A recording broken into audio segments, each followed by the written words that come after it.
And hello everybody, and welcome once again to the Movie Pit Podcast.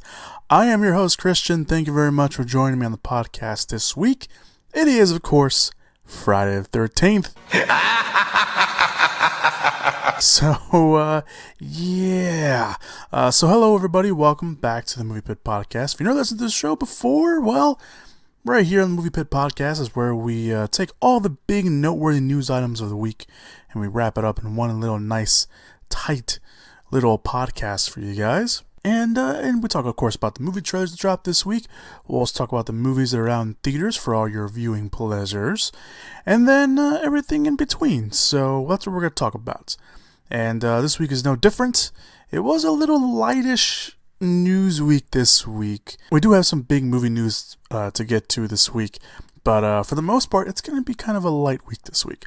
Who knows how we'll end up, because I don't know how far or how long I'll rant about some of these news items, two in particular, but yeah, not necessarily rants, just get really into it. So let's just get right into the movie news, shall we?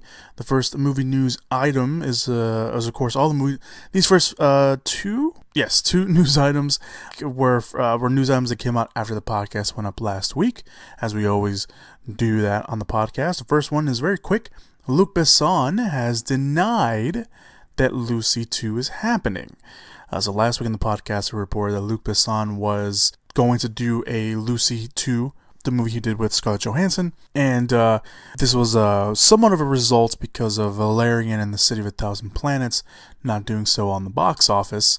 Turns out that Luc Besson caught wind of that news story and came out and said that is not happening. He released a kind of a lengthy statement on his Facebook page, so if you want to go check that out, you can. But pretty much down to the nitty gritty, he said Lucy 2 is not happening. So he's focusing on other stuff. He did announce that there will be he'll be doing another movie. That news item in particular is up on the Facebook page. If you want to go check that out. But Lucy 2 is not happening. And now the second noteworthy news item that came out last week after the podcast went up. I can't believe I didn't mention this on the podcast last week, that this trailer was going to drop, but that's on me. The new Justice League trailer came out. I knew it was going to come out over the weekend, and for whatever reason I was going to mention it, and then for whatever reason I didn't. But anyway, the new trailer came out. It's jam-packed with new footage. Obviously it's a movie that's been on a lot of people's radar, and it's been a movie that's been in the news cycle for a while because of course, Zack Snyder stepping down to deal with his family, to Joss Whedon coming in to, do the reshoots and do some more stuff. Whedon obviously got a writer's credit for the movie, but yeah.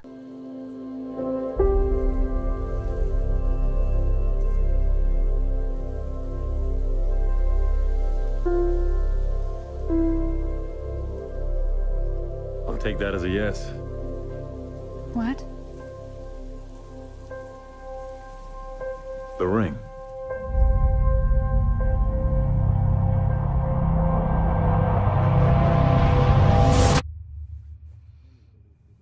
The world remains in mourning after the death of Superman. Violence, acts of war, and terrorism are all on the rise. I had a dream. It was the end of the world.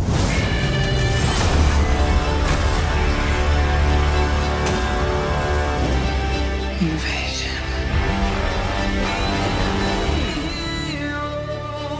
I think it's something more. Something darker.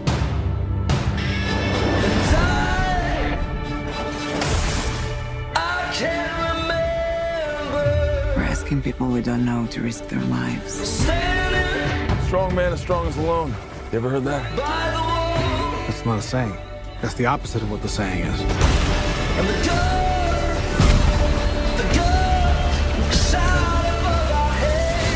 Divided. We are not enough.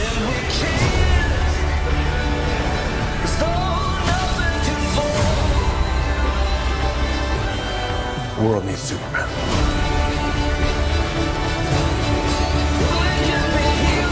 I made him a promise. This is why I brought you together. Ride ain't over yet. My man. As for the trailer itself, it doesn't look too bad. I mean, I'm not the biggest fan of the song choice. I think the song choice was a little weird, but as for the trailer itself, I mean, it's okay. I think a lot of people have had a lot of time to, digest it and go through it and stuff like that. But for me personally, I think the trailer is just okay. It's not an amazing trailer. It's not a trailer that really gets me hyped up too much. I did enjoy some of the new footage they added in. I applaud Warner Brothers and DC Entertainment for not basically just blowing their load all over the trailer and not showing a lot. Basically, the trailer is just a few snippets of new footage and all old footage that we've seen with some more cleaned up CGI. So I applaud them for not, going overboard and showing a lot of new footage. There's like a TV, like a new little TV, longer TV ad out online, and it shows a lot more footage. There's a UK trailer that shows a little bit more footage as well. But for the most part, nothing's been given really too much away, as opposed to Batman v Superman or stuff like that. I mean, the trailer's fine. It's not, it's not a trailer. It's like, if this was the first trailer that came out, I would have been like, okay. I mean, it's all right. Let's see what they bring in for the other stuff. But we're almost about a month away from the trailer being released, or from the movie being released, I should say. I'm sorry for that. But yeah, I mean, I'm gonna go watch it, but I still have my reservations about it. So we're just gonna take it day by day. So we'll see what the TV spots do for the movie. But yeah. So trailer itself is fine. Not the biggest fan of the song choice. A lot of more touched up CGI. We finally see Henry Cavill as Clark Kent, not as Superman, but as Clark Kent in the movie, which a very nice little touching scene at the beginning of the trailer, and it's probably the best part of the trailer, to be honest, for me personally. But yeah. All right, so there it is. There's Justice League. So let's move on to this week's movie news items of the week, and the first thing we always talk about is, of course, trailer talk. Continuing off our Justice League trailer, we're going to go with some Red Band trailers that came out this week. The first one is Thoroughbreds. It's being released by Focus Features. The film stars Olivia Cooke from Me, Earl, and the Dying Girl, and also from the now no longer airing A&E's Bates Motel, and Anya Taylor-Joy from Split, as childhood friends who reconnect in a suburban town, bonding over one another's destructive tendencies. One is contempt with her oppressive father or stepfather, and the other wants to take matters into her own hands. The film debuted at the Sundance Film Festival, and I believe is making some of the other festival rounds because there's been a lot of positive reviews and positive buzz for the movie. Seeing the trailer, I can kind of see why. It looks like a pretty good trailer. It is one of the last films by the late Anton Yelchin. He's in here. It looks like he has a big supporting role, so that could be an added bonus for fans as well. Thoroughbreds comes out next year on March 9th, so you mark that down your calendar. The next Red Band trailer we're going to talk about is for the comedy Blockers. It's by Universal Pictures. It's a comedy as well. The movie stars Leslie Mann, Ike Barinholtz, and John C.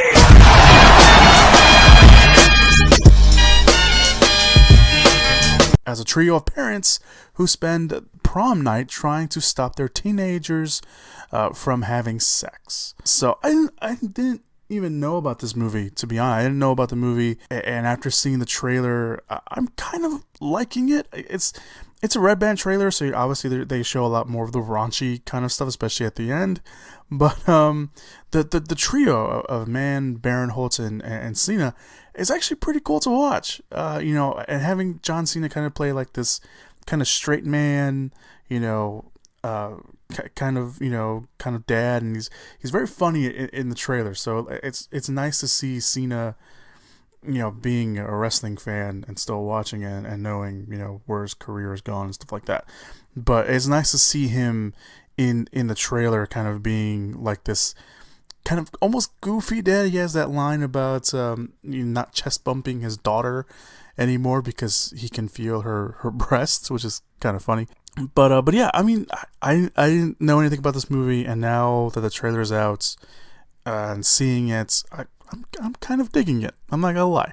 And of course, Leslie Mann and Ike Barinholtz are always good in with the given the right material. So doesn't look too bad, to be honest. So Blockers will come out on April 6th next year as well. So you can put that down.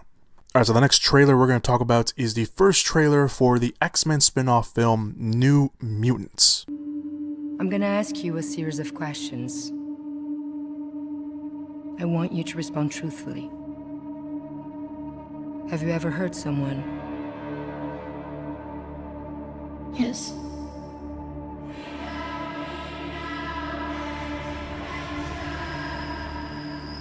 Have you ever experienced anything you'd consider abnormal?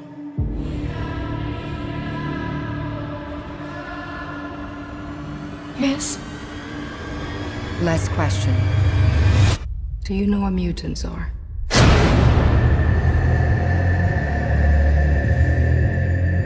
Did you know baby rattlesnakes are more dangerous than adult ones? They haven't learned how to control how much venom they secrete.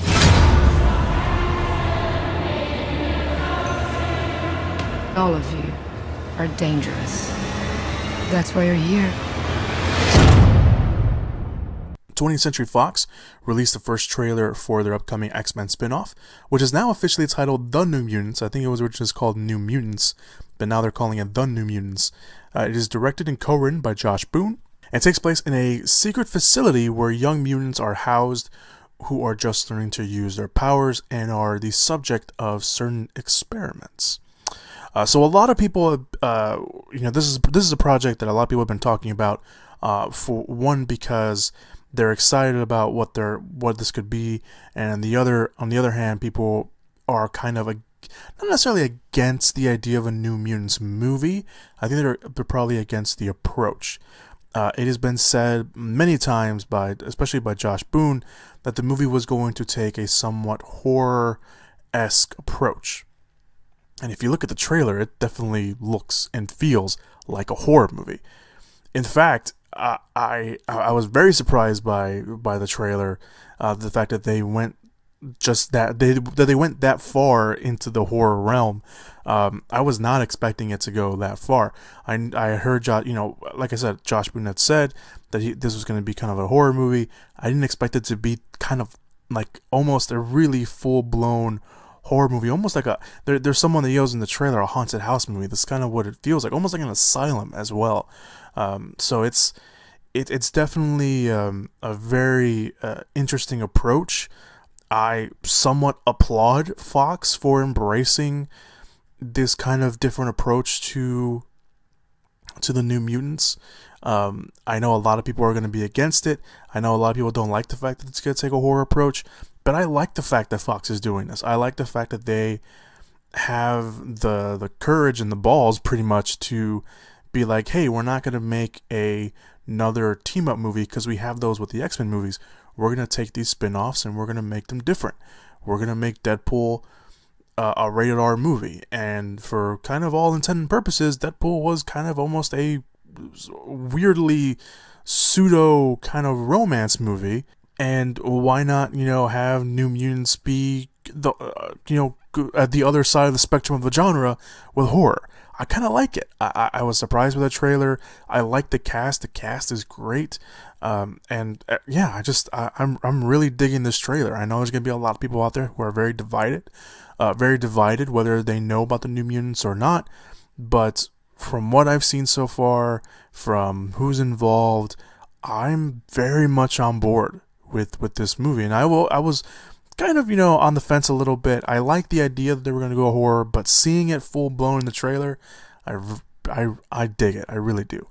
So the film stars Anya Taylor-Joy from Split. She's playing Magic, who in the comics is actually Colossus' sister. So there's your X-Men connection there. Maisie Williams, of course, from Game of Thrones. She's playing Wolfsbane. Charlie Heaton from Stranger Things is in the movie. He's playing Cannonball. Henry Zaga from 13 Reasons Why is playing Sunspot. A newcomer, Blue Hunter, from the TV series The Originals, is playing Mirage. And Alice Braga, who replaced Rosario Dawson in the movie, is playing Dr. Cecilia Reyes, who we see in the trailer. It seems like she's talking to all the mutants we're going to be following. We do see some powers. We don't see all the powers in the trailer. It's a 2-minute trailer, but it does feel a little bit more of a teaser. And the other interesting thing about this trailer, this teaser, whatever you want to call it, it doesn't feel like a superhero movie. If you took away the word mutants, it would look like it was a horror movie. And I think that's the thing that I like about it. If you take away the word mutants, if you take away the Marvel banner at the beginning of the trailer, I think you can call it just a horror movie. I think it's kind of interesting. So I'm all for this. So New Mutants, or The New Mutants, will be coming out on April 13th, 2018. Which obviously, being Friday the 13th, I find kind of funny that it's being also released on a Friday the 13th next year in April. And they actually waited until midnight to release it, so I thought that was very, very cool of them to do. But of course, the biggest trailer of the week is none other than Star Wars The Last Jedi. When I found you, I saw raw, untamed power. And beyond that, something truly special.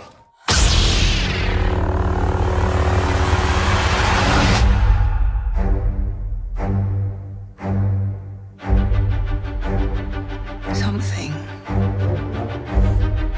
inside me has always been there.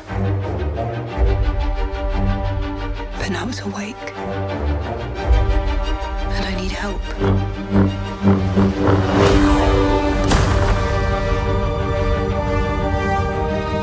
I've seen this raw strength only once before. It didn't scare me enough then. It does now.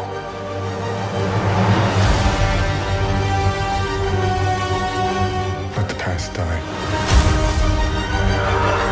Kill it. If you have to. That's the only way to become what you were meant to be.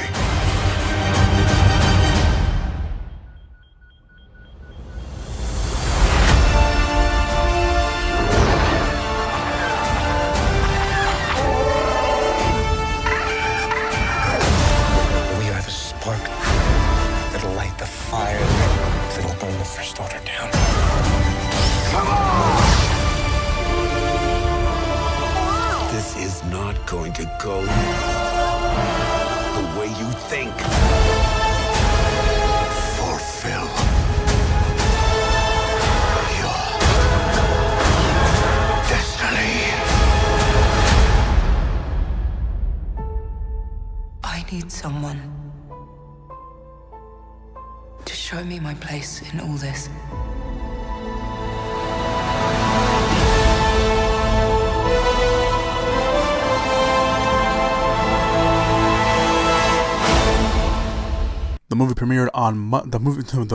The trailer premiered on Monday, and it's been making the rounds online, and people are, of course, already doing all these memes and snapshots, and of course, the Porg has, now the new internet darling. It's a really, really good trailer.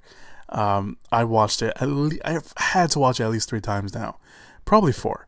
It's probably 4, but it's a really good trailer. It's just I don't think it's any footage that has been used in from the first trailer. I think it's all brand new footage. I mean, there's probably little snippets in there, probably different angle shots, but pretty much all of it is all brand new footage, and it looks so good. It looks so sleek, and it looks just awesome. You get a lot of awesome shots in there. You get to see Kylo Ren with his new kind of I don't know what they did to his face, but it looks kind of interesting with the scars there. We do see John Boyega. He looks like he's moving around. Looks like he has a fight with Captain Phasma in the movie, so that's pretty cool. We do see Carrie Fisher in it. She doesn't do a lot, but she is in the trailer. We get to see a lot of we get to see Luke. We can see Mark Hamill. We get to see him talk for the first time. So it's it's a really good trailer. You can see a lot of cool stuff, just a lot of great visuals. It's a great visual trailer. So, I mean, no surprise, right? It's Star Wars. But it looks great. It really does. So, Star Wars The Last Jedi comes out December 15th. I'm not going to say too much about the trailer because I think you should really just go watch it. And despite what, that clickbaity title of Rian Johnson, the director of the movie, saying, "Don't watch my trailer," that's not what he said. So, go watch it. It's really, really good.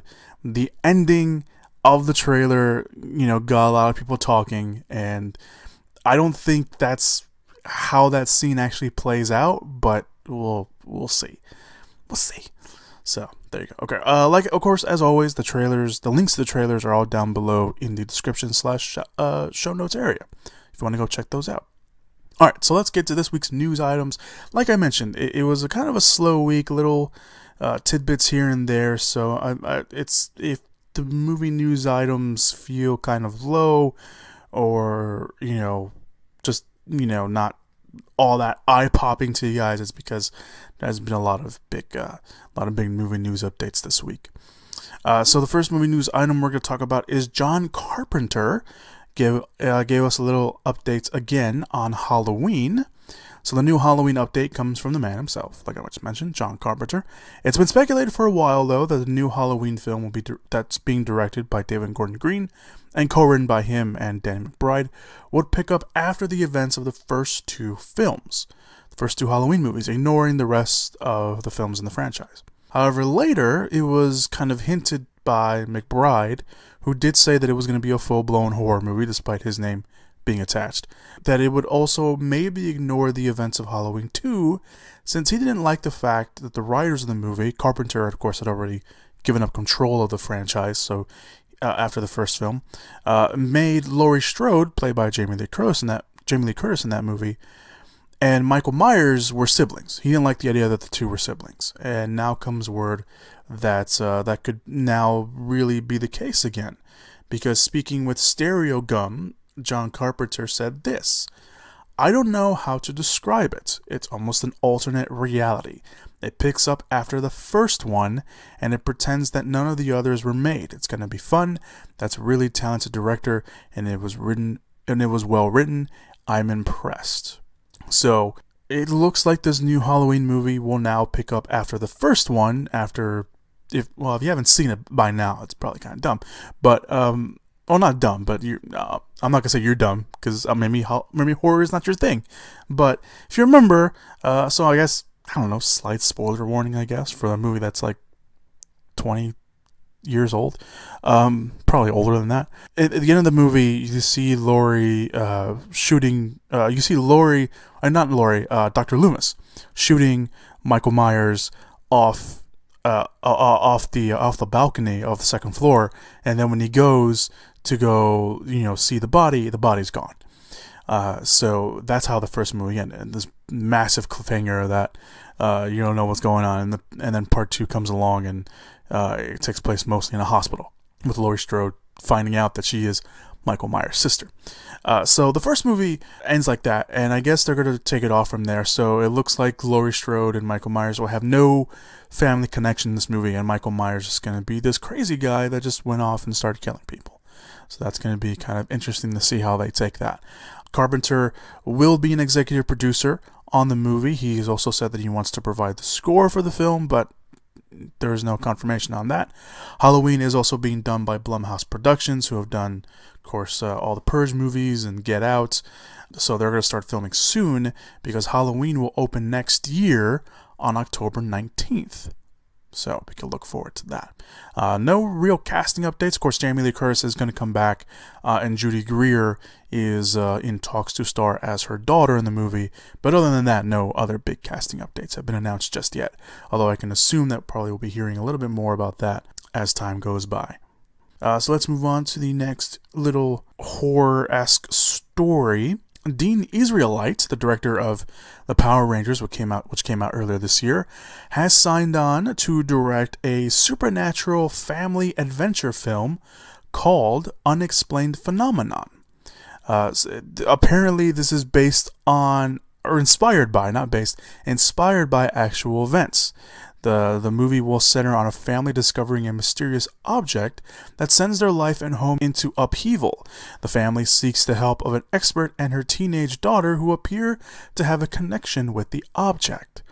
The title is actually based off the FBI designation for occurrences that are investigated but left unsolved. The plan is to, no surprise, start a franchise about unexplained supernatural events. So the title may be changed a little bit, or maybe the unexplained phenomenon will be like the main title, and then they'll have a little subtitle underneath. The movie will be written by Jason Pagan, which I found kind of funny, and another writer who have worked with Israelite already. Israelite's first film was Project Almanac before he got Power Rangers, so they wrote that film, and now they're coming back with this. The tone is said to be similar to E.T. and Poltergeist, which is ironic because the studio behind it is Abilene Entertainment, which of course Steven Spielberg has a stake in. And speaking of Abilene Entertainment, they are also developing another movie, a Stephen King movie at that. So that's our next movie news item. Stephen King's The Talisman is being developed by Josh Boone. Josh Boone is becoming a very busy man. He's directing the X-Men spin-off New Mutants, which we talked about earlier, and broke into the scene with The Fault in Our Stars. Now he's being hired by Abilene Entertainment to adapt one of Stephen King's novels, The Talisman. The story follows a boy who, in order to save his mother from certain death, enters a parallel world known as the Territories in search for a powerful talisman. Now, Boone is only signed to write the film at the moment, but that could change because Boone and Stephen King actually have a good working relationship. Because Boone was going to write and direct the adaptation of The Stand for Warner Brothers before it was put on hold for whatever godly reason. However, King liked Boone so much that he hired him to write an adaptation of Revival, which is another Stephen King book, which is currently being developed as well. So Boone is apparently in the Stephen King business now, which I find. I mean, obviously Stephen King, like I mentioned earlier, or not earlier, but earlier in other podcasts, that we'll probably be hearing Stephen King a lot more because of the success of It, which I believe just crossed the $500 million mark. I believe it was during this last box office haul. I believe it crossed the $500 million mark, which is very, very cool.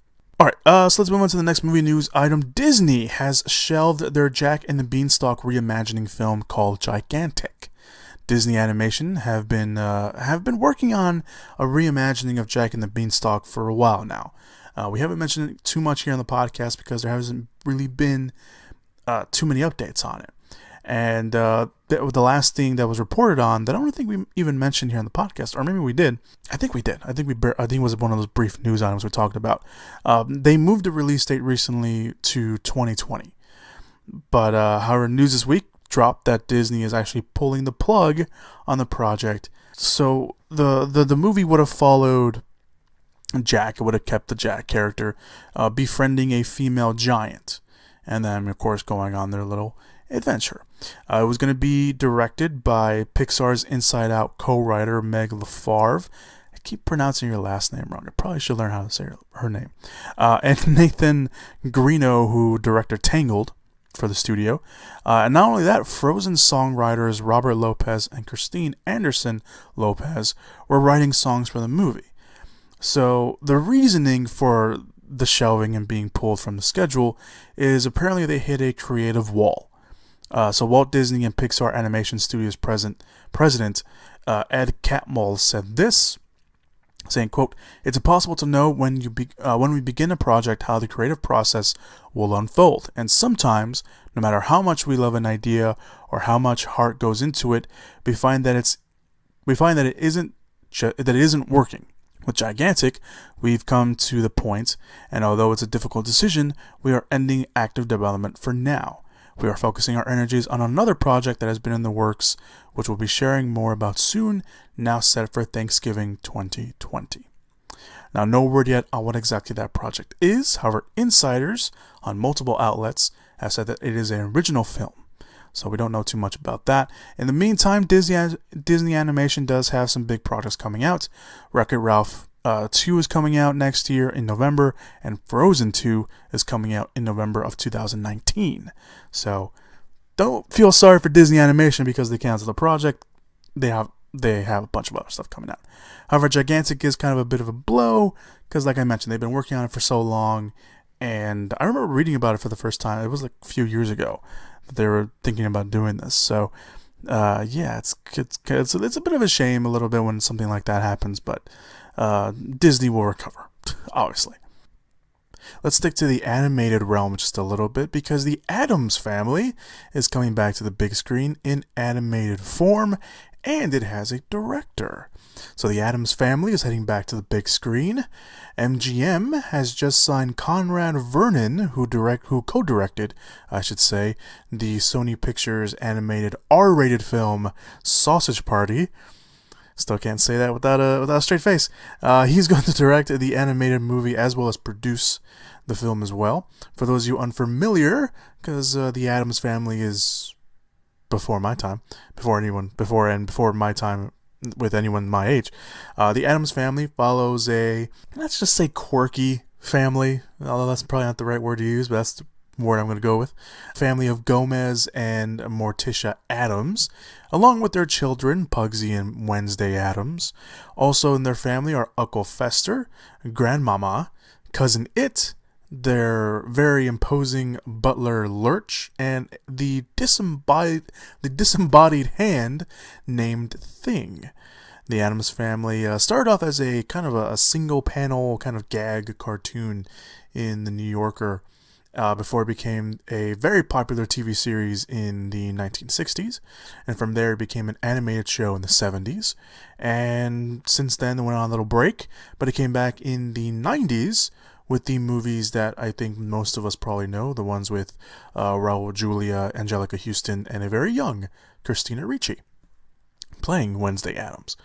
The movie got two. They got two movies, and the second one wasn't as good, but the first one, it's pretty. From what I remember, it was pretty good. It's been a while since I watched it, so I don't remember. I do remember the second one not being as good, though. Anyway, there's no word yet on what the animated movie will be about or what approach it's going to take.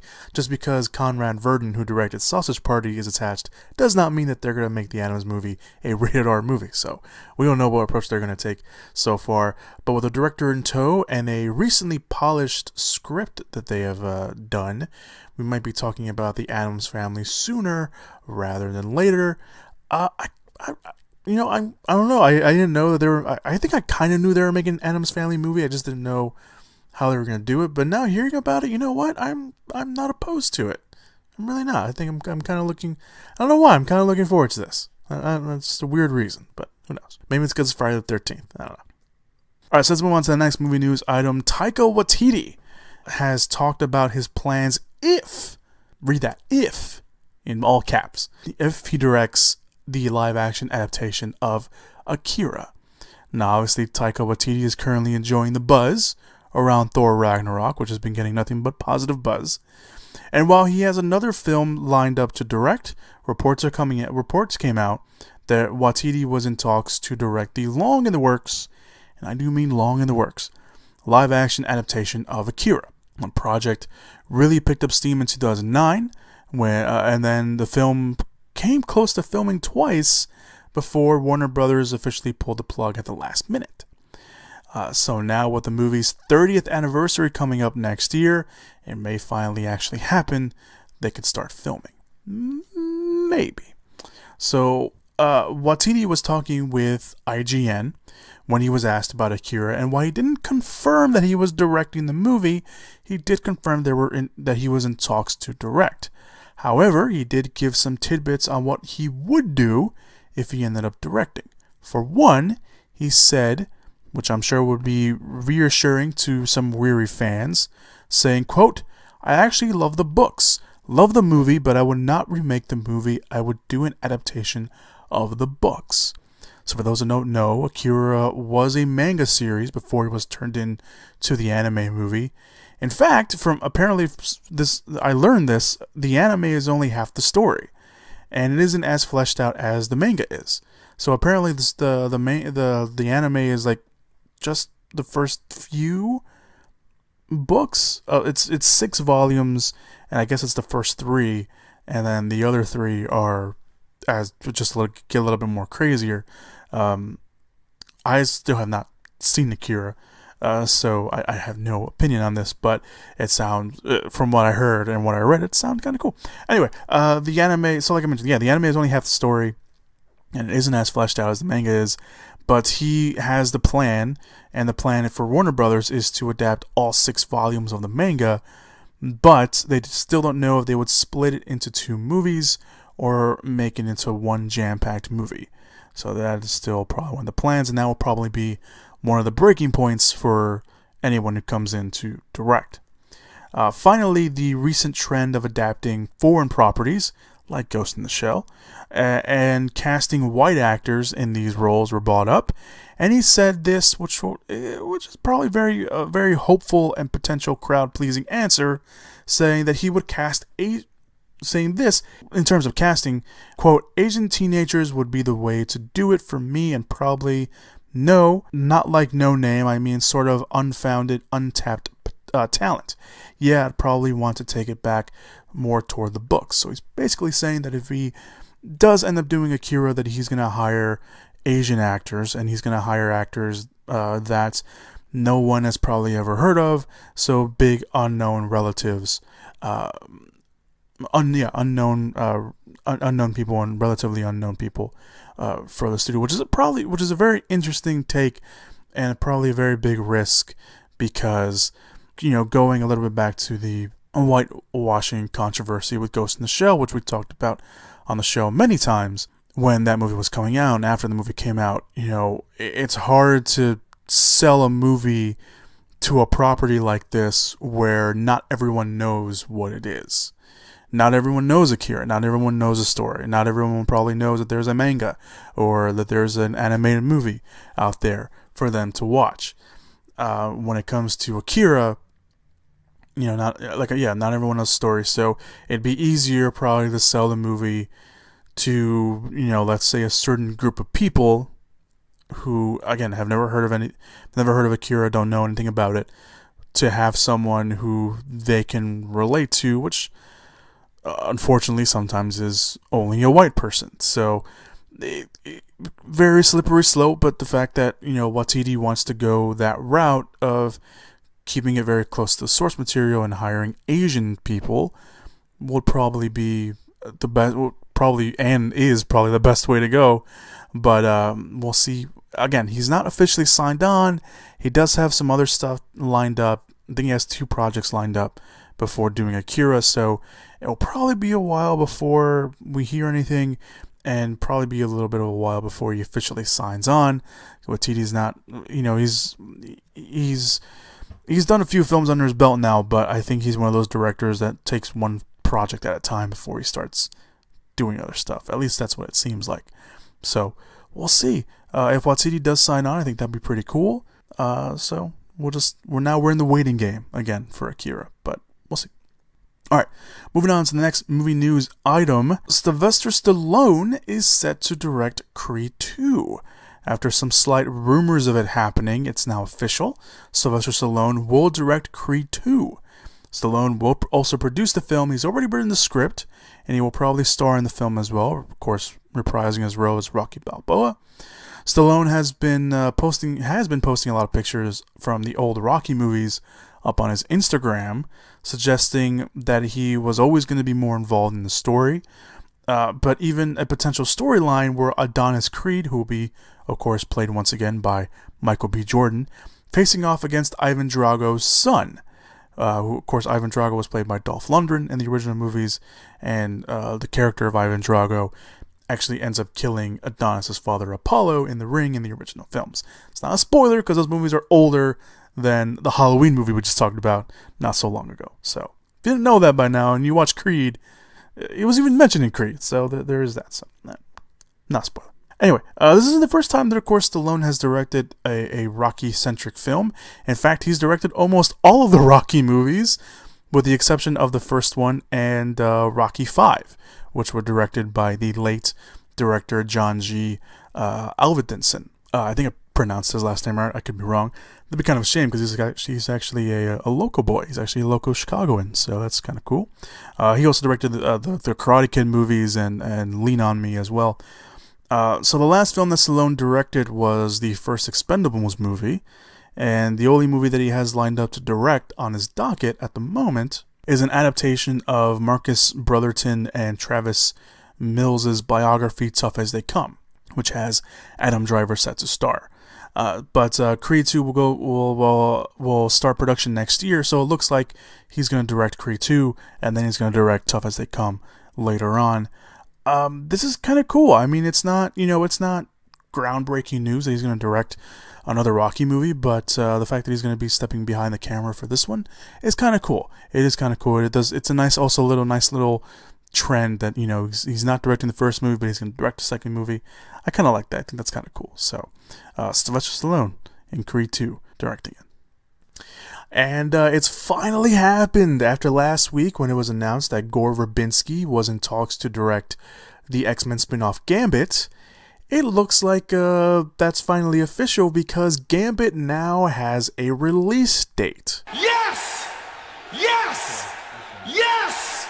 The Channing Tatum starring movie, Channing Tatum is attached to play Gambit still, will be coming out in 2019 on a very interesting date, February 14th. That's right. Gambit is officially a Valentine's Day movie, which seems very interesting.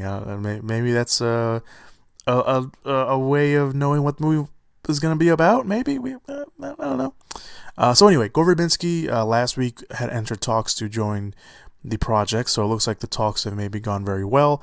Maybe it looks like he's officially on board, especially considering they just gave it a release date. You don't give a release date to a movie that you pull from the schedule first and then put back on with no director. So it looks like maybe Gore Verbinski is officially going to direct Gambit. Channing Tatum, like I mentioned, is still attached to star as Gambit. For those of you guys who don't know, of course, Gambit, one of the most popular X-Men characters out there. He has the ability to control kinetic energy around him and make explosives, mostly out of his very trademark weapon, playing cards. Of course, he also has the bow staff as well. There's still no word yet on what the film will be about. However, an origin story was talked about when the film was in active development a couple years back. In fact, the character of Belladonna was going to be played by Léa Seydoux, from who was in Inspector and Blue is the Warmest Color. She was in talks to play the character, but again, that was back when it was in active development back in 2015. So we don't know what's going to go on, but it looks like the character and the movie is back on track. We have a director. The film is getting a script polish at the moment, and now we have a release date. So obviously they'll probably they have to pretty much start filming next year in order to make that February 14th, 2019 release. So it looks like we'll be talking about Gambit in the future. All right, let's move on to the big two news items that I want to talk about, because one of them is kind of just a little personal thing. The other one is a movie news item that I was kind of hoping, I was hoping that it would go away, but I was hoping there would be enough of a break to talk about it where I wouldn't have to, keep constantly updating the story. But I just want to mention it now because obviously it's a big thing. Harvey Weinstein. Harvey Weinstein last week, I think it was last week, maybe even it feels like it's been going on for a while now, but let's just say last week, there was a report that came out that Harvey Weinstein, there was a story from the New York Times that came out from two actresses. I think it was Ashley Judd and someone else. I forgot who the other person was now, but just the name just slipped by me. But they were talking with them, and they revealed that Harvey Weinstein had sexually assaulted them and sexually harassed them. And since then, this whole news item has just been picking up so much steam that it's crazy to think exactly. It's just crazy to think how it's crazy to think how crazy this story has gotten. Is what I'm trying to say. Like I mentioned, there's just been so many updates on it. I was kind of hoping that again, it sounds wrong, but I was hoping there would be a little break in it where I can write something up and just, release it. But there isn't, because it feels like every day there's this new, there's new news item out from this thing. There's people just coming out every day, it seems like, to say that they've been, sexually, harassed or, assaulted or by Harvey Weinstein. There's been people that just been saying comments left and right about people, about him, from people within the industry, with people who were used to be in the industry, to people that have worked with him, people who have not worked with him. It just feels like every day there is something, and every hour there is something or someone coming out about this guy. Now, Harvey Weinstein, of course, if you didn't know who he was before this, or just didn't read anything about it, he is one of the mega producers in Hollywood. He is one of the cornerstone. I hate to say it, because now with this whole thing going on, he is one of the cornerstone producers of Hollywood. He's produced films, so many films. If I just start naming all his films, it'd be crazy. But Good Will Hunting, and everyone's been mentioning Shakespeare in Love, and all these other films. But it's just crazy to think how far this story has come, because it just feels like every day, it literally feels like every hour there is an update to this story. So Harvey Weinstein was part of the Weinstein Company. The Weinstein Company has outed him. He is no longer involved in the Weinstein Company anymore. The Weinstein Company are trying to figure out what they're going to do. They've even talked about changing their name, because they just don't want to be associated with the Weinstein name anymore. So they are thinking about changing their name. They outed him. Apparently there was a report that I didn't read the report, but I saw the headline that they knew about him paying off some people to keep quiet. I assume that's what the payoffs were, because I just saw payoffs, so I assume that's what it was, for people to keep quiet. It kind of bothers me just a little bit to see how this went on for so many years. And for a guy like Harvey Weinstein, who has, let's face it, has it all. He is probably one of the most profitable mega producers in Hollywood. There's, every once in, there's supercuts on YouTube of people thanking Harvey Weinstein for their support and their help and everything. But you look at the guy and you think, yeah, he's probably sexually assaulted someone. And he released a statement. I'm not going to read his statement, because it's just, it's so dumb. Especially the quote that everyone's using, saying that, he was raised in a different time, and he was brought up in he was working in Hollywood at a different time as well. And that's just a stupid comment, and it's a stupid thing that he said, because it's not an excuse. It isn't. And it's really hard for me to talk about, because again, there's just so many. I want to talk about it in a reason. I mean, I'm talking about it in a reasonable way, but I want to talk about it where all the facts are out, and that's obviously not going to happen anytime soon, because you have all these stories of people, women especially, talking about their time with Harvey Weinstein, and it's sometimes it's a little hard to read about these stories as well, but it's just it boggles me that he was able to do this for so long, and it bothers me that it isn't until it bothers me that it took so long for this to get out. But it even bothers me just a little bit more knowing that, you look at a guy like Harvey Weinstein, he probably did all those things. And it's just, I don't know. I mean, I wanted, it's a big movie news item. I needed to mention, I didn't mention it last week because, again, I was just waiting for it to happen, and I was ready to talk about it this week, but just more stuff keeps coming on. Apparently, there's an investigation involved in going on right now. The investigation is being worked on against Harvey Weinstein. There's audio of him, talking to some, I think it was like a model, saying, that's what I do, or something to that extent. It's just, it's pure madness how this thing has gone out of hand. And there's just, and apparently some people are defending him. Who was it? I think it was Lindsay Lohan who defended him, saying that people need to take it easy on him, which, shut up, Lindsay Lohan. No. So, I don't know. There's just all these updates, and like I just mentioned, this thing is just going to keep going and going and going. It's not going to go away anytime soon. And I hope it doesn't go away anytime soon. Because if Harvey Weinstein was able to get away with this for so long, then this should be going on for as long as possible. Because that's what should happen if you sexually assault a woman or sexually harass them, just because you think you can get away with it. There you go. That's my thoughts about Harvey Weinstein. I think he's a scumbag. Alright, so let's move on to a not so intense news item, which is the last news item of the week.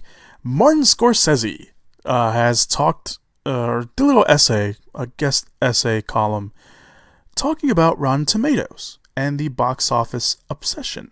So in a lengthy and very good read, by the way, guest column at the Hollywood Reporter. I'll put a link down below in the description/show notes area if you want to go read it yourself. But Martin Scorsese wrote a guest column over there taking shots at some sites to give movie ratings and grade them, and also people's obsession with box office numbers. So Scorsese notes that the box office obsession didn't begin now. It began in the 1980s, saying box office is an undercurrent in almost all discussions of cinema, and frequently it's more than just an undercurrent. The brutal judgmentalism that has made opening weekend grosses into a bloodthirsty spectator sport seems to have encouraged an even more brutal approach to film reviewing. I'm talking about market research firms like CinemaScore, which started in the late 70s, and online aggregators like Rotten Tomatoes, which have absolutely nothing to do with real film criticism. They rate a picture the way you'd rate a horse at a racetrack, a restaurant in a Zagat's Guide, or a household appliance in Consumer Reports.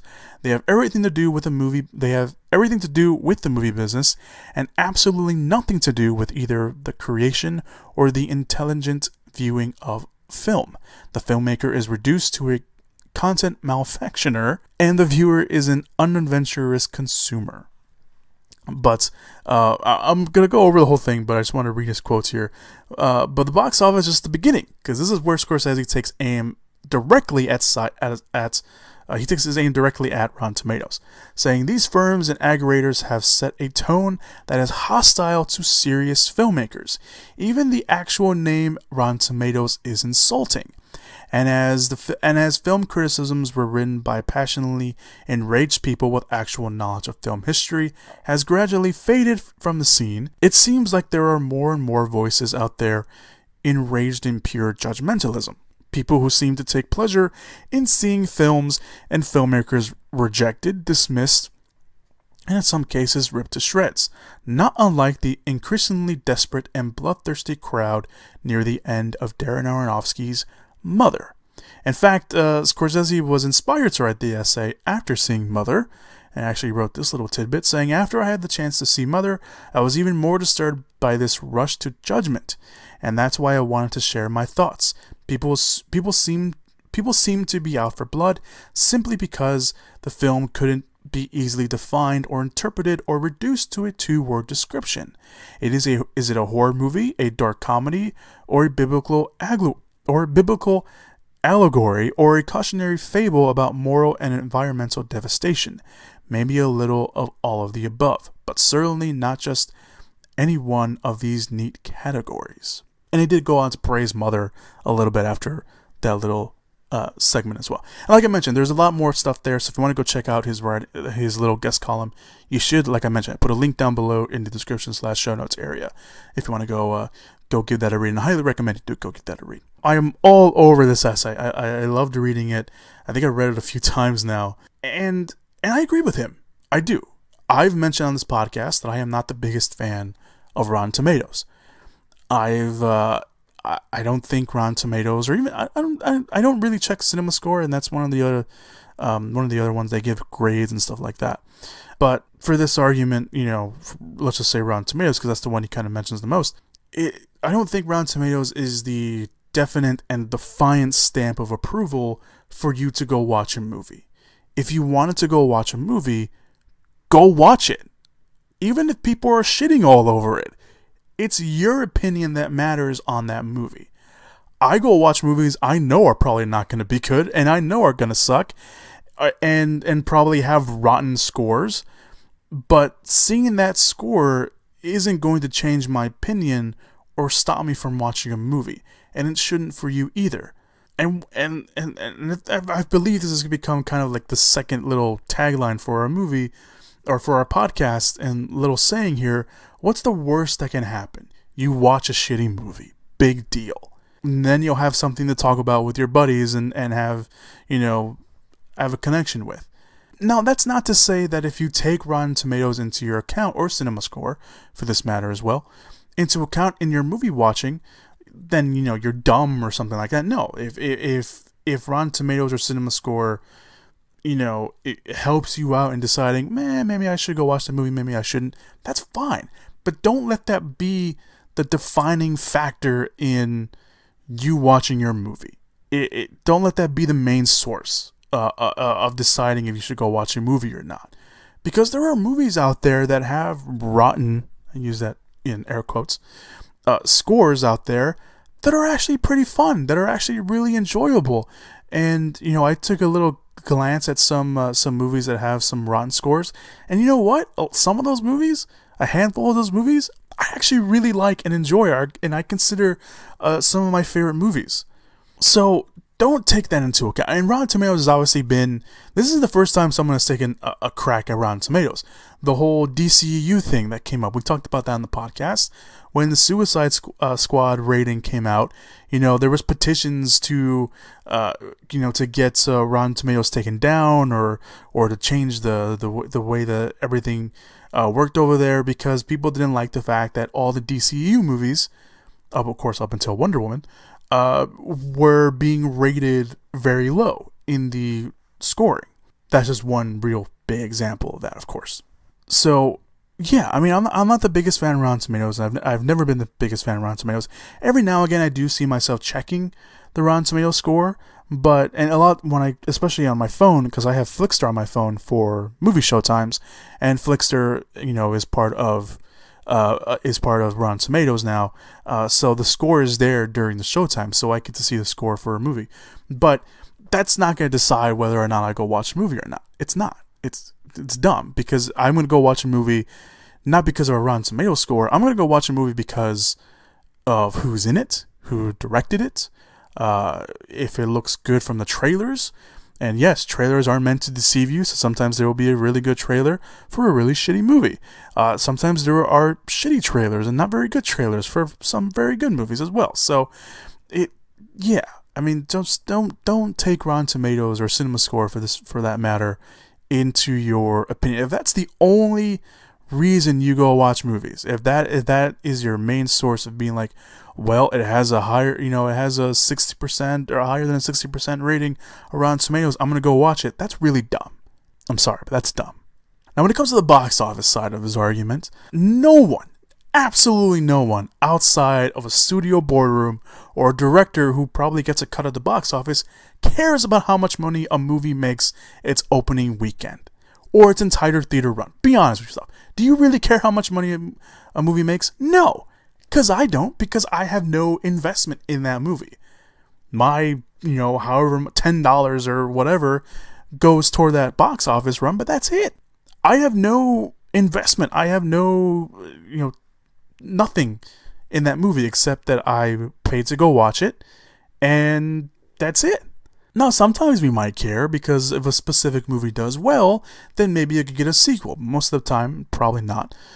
Most of the time, and sometimes that happens, and sometimes it doesn't. And sometimes movies that do well don't even get sequels. So there is that. But we are in the age of the internet, and while people online there are people online who wish a certain director or movie fails its opening weekend for whatever screwed up reason they have in their head. And this just happened. This box office argument just happened with Blade Runner. Blade Runner 2049 made $35 million in the box office its opening weekend. But almost everyone that I've been seeing saying it underperformed. And that's the other thing, because now there's box office projections. Now there's how much money a movie is going to make its opening weekend. That is so dumb, because that was not a thing until this year. That this whole box office projection thing really picked up this year, and people were, if you don't make that expectation, apparently your movie fails. Because apparently Blade Runner 2049, with a $35 million haul, which I think any movie would want a $35 million haul, especially over a long holiday like Columbus Day or Indigenous People Day, for those of you out there, would want that haul. And yes, Blade Runner 2049 was a visual spectacular, and so it probably cost a lot of money, and $35 million probably is not what is going to help Blade Runner or the studio for anything like that. But Blade Runner 2049 isn't the kind of movie that needs a big box office haul to establish itself as a good movie. In fact, no movie needs to be number one at the box office to prove that it is the best movie of the week, or it's the best movie of all time, or whatever. You get to decide that. You being the audience. You being the person that pays your money to go watch a movie. Me being an audience member gets to decide whether that movie is good or not. And guess what? Sometimes people don't go to the movies that first opening weekend. Because they want to avoid the crowds, or they want to do whatever. I a lot of times don't go watch movies opening weekend because one, I either don't have time, and that's the other thing, maybe people don't have time to go watch the movie opening weekend. So there is that to take into consideration as well, especially the box office. And the whole box office thing, I mean, yes, I do the little box office prediction game here on the podcast. I'm not going to do it this week in honor of Martin Scorsese, but I do it just because I want to have a little fun and have a little game on the podcast. That's the only reason I do it. I don't care about the box office because I have no investment. Is it interesting? I mean, people like me who do a podcast, people who, pay attention to the movie news cycle and have these, movie news outlets, they care because, it's a little thing that they have to discuss and stuff like that. You mention, and I don't mention the box office numbers on this podcast. I never do unless it's a big story like It. It, I think, is the only real time I've ever mentioned box office numbers on the podcast because it made so much. I don't care about box office numbers. I really don't. That's why I don't mention the numbers on the show. Also because numbers make me a little bored, and I was never really good at math. But that's beside the point. But no one cares about how much money a movie makes, unless it's a specific movie that we want to see grow and make sequels of. Like Pacific Rim or like Power Rangers or stuff like that. Because sometimes, if a movie does well at the box office, then yes, we will get a sequel to that movie. But overall, no one cares about how much money a movie makes. They don't. I don't. Unless it's a specific movie. But even then, part of me at the end of the day is like, well, I had no real investment in that movie. So I have no real investment in any of that because I didn't pay for it. The studio pays for it.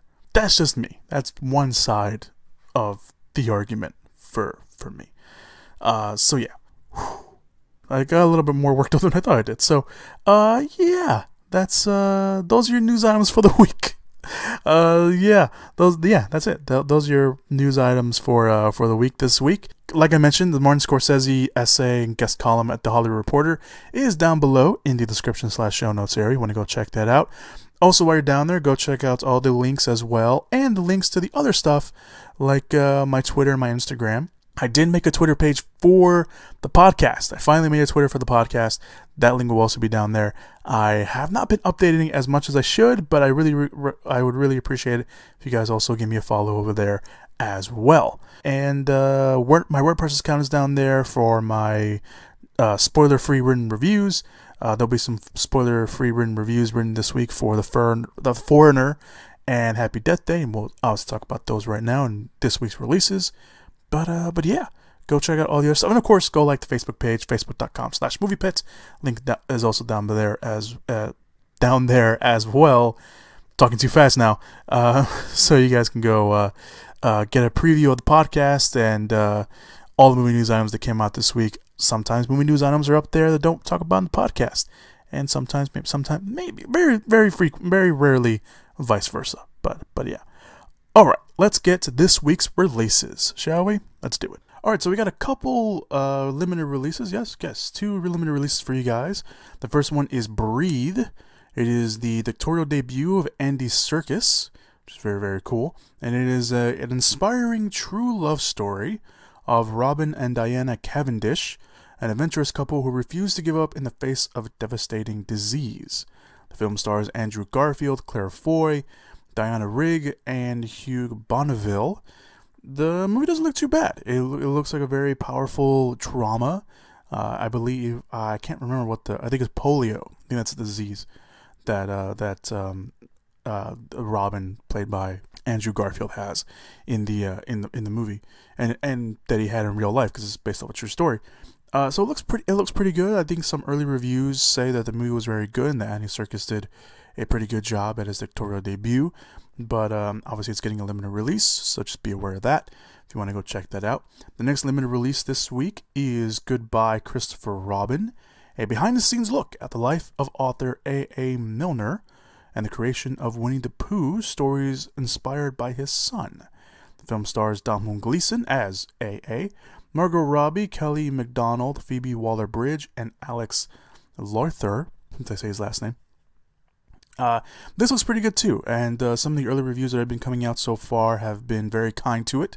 They're saying it's very good, saying it's a very good story about this family, and also about, of course, the creation of Winnie the Pooh. So it's a very, very cool story, and one of the few, actually not many, but one of the few Winnie the Pooh stories being developed right now. This is the first one. This obviously being more of a creation, more about the author and his son inspiration, and the inspiration for Winnie the Pooh. So it looks pretty good. I don't know if I'll be able to fit time into my schedule to go watch this. It's not a movie that I'm screaming to go watch, but it is one of those movies I do want to go watch. It looks very, very good. So there you go. Goodbye, Christopher Robin. All right, so let's get to this week's wide releases. These first two movies are considered wide releases. However, their theater count is pretty low compared to the last two wide releases we'll be talking about. So the first wide release is Professor Marston and the Wonder Woman, the story of psychologist William Moulton Marston and his relationship between his wife and the other woman in his life. The synopsis says mistress, but I don't think she was necessarily a mistress because the wife was in it as well. She was into the relationship as well. Anyway, the story is the creation of the comic book character Wonder Woman, because William Moulton Marston was the creator of Wonder Woman, and the controversy that the comic generated, and of course how this affected their lives when people found out about him. The film stars Luke Evans, Rebecca Hall, Bella Heathcote, Oliver Platt, and Connie Britton. There's been some pretty good, great reviews, I should say, for this movie, and I've been looking forward to this for a while. I didn't know anything about Marston at all until there was an NPR. I think it was originally, actually no, I think it might have originally been a book, but I read about or heard about Marston's story during an NPR piece that they were doing on him, and I didn't realize, how he came to create the character and all that. So learning all that and then finally seeing it being made into a movie, I think it's kind of interesting. So if you don't know anything about him and this whole process of what happened and how he was inspired to make the character Wonder Woman, I highly recommend you read it or go watch the movie, because the cast is pretty great. And again, it's been getting some pretty great reviews. So that is Professor Marston and the Wonder Woman. The next movie is Marshall, a young Thurgood Marshall, the first African-American Supreme Court justice, as he battles through one of his career-defining cases. No, not Brown versus Brown versus the Board of Education, the one of the major ones he had before then. The film stars Chadwick Boseman, Josh Gad, Sterling K. Brown, Dan Stevens, Kate Hudson, and James Cromwell. I had the pleasure of seeing this early, actually. And it's a fairly good movie. It's not what I imagined it was going to be. I didn't know anything about Thurgood Marshall. I knew about Thurgood Marshall, of course, but I didn't know anything about this case that he was working on. So I took everything kind of just as the movie went along, and I didn't do any research before then. So seeing the movie and seeing how this case all worked out, it's fairly interesting. I mean, the movie's good. I think Chadwick Boseman does an amazing job as Thurgood Marshall. Josh Gad is very impressive in this. I don't know. I guess for me, the movie kind of lacked a certain something. It is a very good movie. I'm not saying it's a bad movie. I think just for me, it took a while for the movie to really rev up and get to what it was trying to do and what it was trying to prove. But that's the way the movie's structured anyway.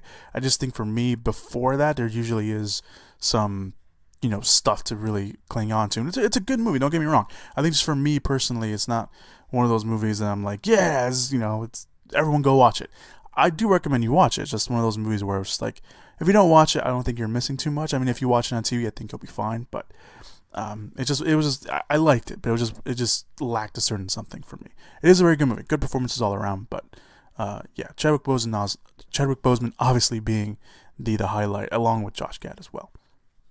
All right, so now we move on to our bigger wide releases of the week. The first one being Happy Death Day. A college student relives the day of her murder with both its unexpected details and terrifying end until she discovers the killer's identity. Jessica Roth leads the cast as the college student, along with Israel Boussard and Ruby Modine starring in the film. When I heard about Happy Death Day for the first time, first of all, I thought the title was a little weird, but when I heard that it was a slasher movie in a very Groundhog Day-esque concept, I thought, well, I mean, I guess. And then seeing the trailer, I don't know. It's I think it's Friday the 13th. It's October. It's the time where all these horror movies are going to come out, and you wanna watch them. So I am gonna go watch this tonight. I don't know when you're listening to this, but if you're listening to this on Friday, I've probably already seen it by now. So I don't know. It's just one of those. I'm not expecting much from Happy Death Day. It's gonna be. But I've heard it looks like it has some pretty decent word of mouth going around. But for the most part, I'm not holding my breath that Happy Death Day is gonna be a good movie. Although it is Blumhouse, and Blumhouse tends to surprise us sometimes. So. We'll see. We'll see. But the second and final wide release of the week is The Foreigner, based off the novel by Stephen Leather, which was actually originally called The Chinaman, so obviously have to change the title to that. A humble businessman with a buried past seeks justice when his daughter is killed in an act of terrorism. A cat and mouse game ensues with a government official whose past may hold clues to the killer's identities. The film stars Jackie Chan and Pierce Brosnan. This looks really good. It looks really good. I'm glad that Jackie Chan is back on the big screen in an American movie, although it doesn't look like it takes place in America, but you know what I meant. It's glad to come back, and this doesn't look like your typical Jackie Chan, over the top action, comedy bit. No, this looks like a very serious Jackie Chan movie where it looks like he's gonna fuck some people up. And I've been looking forward to this for a while. This is a movie that I didn't even know about, and I saw the trailer for the first time, and I was blown away by it because it was something that I wasn't anticipating at all. So I like the fact I've seen this Jackie Chan before in his other movies, in his non-American movies. He does have a very serious side, and it looks like he's finally gonna put that up on the big screen here for all of us to watch.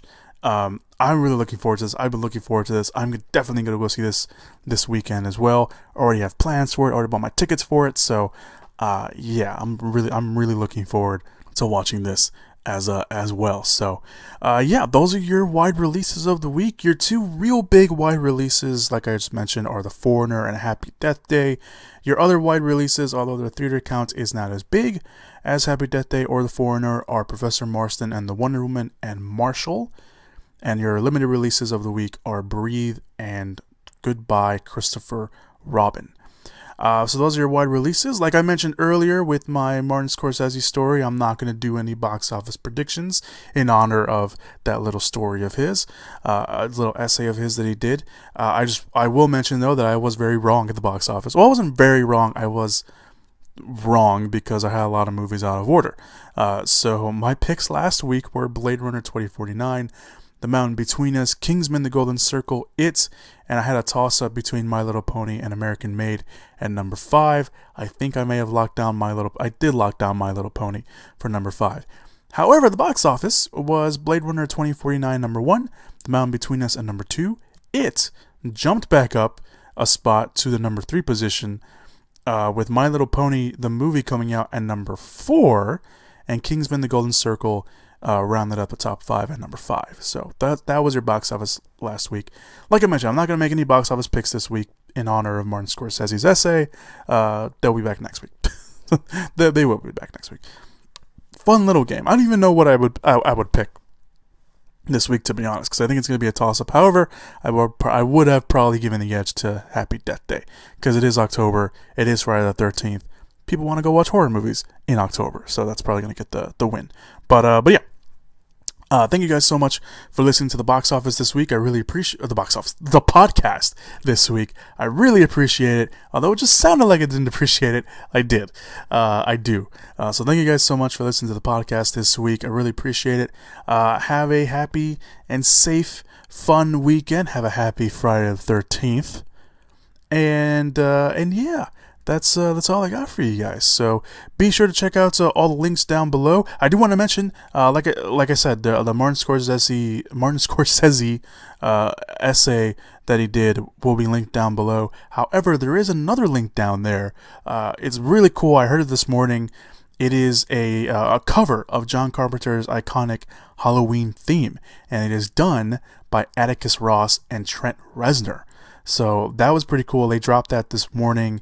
It's a pretty cool cover. I'm not gonna lie. It's a very Trent Reznor, Atticus Ross theme. So if you want to go check that out, I highly recommend you do. You can add that to your Halloween playlist if you want. I know I am. So that's down there as well. Of course, all the trailers, the links to the trailers are down there. Links to the Facebook page, to my WordPress account for all my written reviews, for my Twitter and my Instagram, and also the official Twitter page for the podcast as well. Links are all down there as well. If anything else pops up, obviously I'll put that down there while this is uploading and all that. So thank you guys so much. Wherever you're listening to this, whether it be on YouTube, SoundCloud, or iTunes, if you're listening on iTunes, please leave me a review and a rating and go subscribe. It will really help me out in the long run. You have no idea. And I will give you a shout out here on the podcast when that pops up. Hopefully it'll pop up next week if you leave me a review as soon as you listen to this. I'd really appreciate that. And if you're listening to this on SoundCloud or YouTube, also show me some love over there, and I will show you the love right back. So thank you guys so much for listening once again to the podcast. This is the Movie Pit. I am your host, Christian. Have a very safe, fun weekend, and also Friday the 13th. And as always, go watch some movies. Whoop whoop! Yeah! Give it up! Movies!